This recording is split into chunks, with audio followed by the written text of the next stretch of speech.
السلام عليكم حبايبي، كيفكم؟ شو اخباركم؟ ان شاء الله تكونوا بخير وباحسن حال يا رب.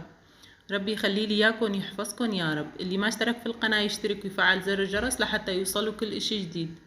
ربي يحميكم ويحفظكم دنيا واخرة يا رب. حبايبي انا من زمان ما نزلت فيديوهات، فكان عندي ظروف، كان ولادي تعبانين وكنت انا تعبانة. الحمد لله رب العالمين هلا صرنا احسن. فربي يخلي لي اياكم ويحفظكم. لا تنسوا تدعموني وتوقفوا جنبي وتكونوا جنبي سند لي.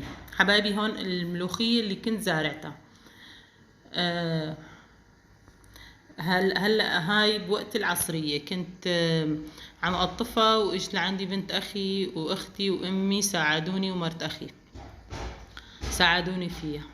وهون كانت الدنيا ظهر. ف بنفس اليوم الظهر كنا عاملين الجناحات. انا كنت مصورة حبايبي من زمان، من قبل ما اوقف التنزيل. فهون حبيت نزل لكم الفيديوهات اللي كنت مصورتها قبل وما قدرت نزلها بوقتها.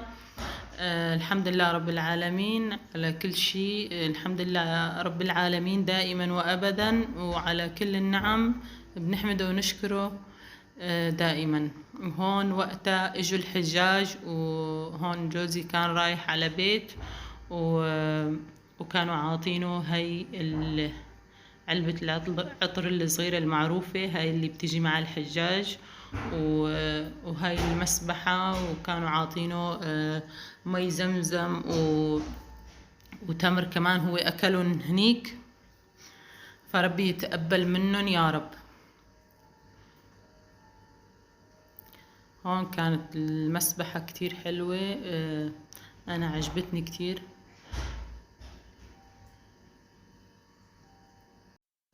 ان شاء الله راح ببلش نزل في قناتي بكرة وبعده ان شاء الله كل مرة، وان شاء الله الله يبعد عنكم وعنا كل اذى يا رب. فان شاء الله باذن الله بعونه تعالى ما راح نوقف فيديوهات ان شاء الله. وهون كان هون كان قبل كمان كم يوم كنت انا اشوي لحالي. زوجي كان وقتها بالصلاة، فانا لحالي كنت عملت فيديو. هاي كان لسه قبل مشاوي الجناحات. انا اولادي الفروج بيحبوه، اشوي لهم اياه اكتر من ما يحبوه وهو مقلي بالزيت. فالشوي صحي اكتر.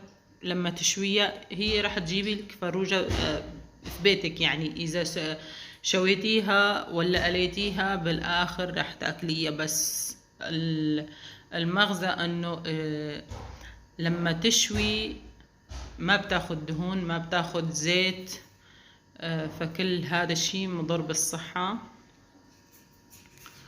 فهون انا وقتها عزمت ابي وامي كمان واجوا لعنا، ربي الف صحة وهنا على قلوبهم. وهاد كان كمان قبل كم يوم عملنا بامية. فان شاء الله تكون الفيديوهات تعجبكم دائما. ان شاء الله يا رب، ان شاء الله راح ننزل فيديوهات احلى واحلى باذن الله تعالى. ان شاء الله راح تصير معنا اشياء جديدة، اشياء حلوة ان شاء الله. ترقبوا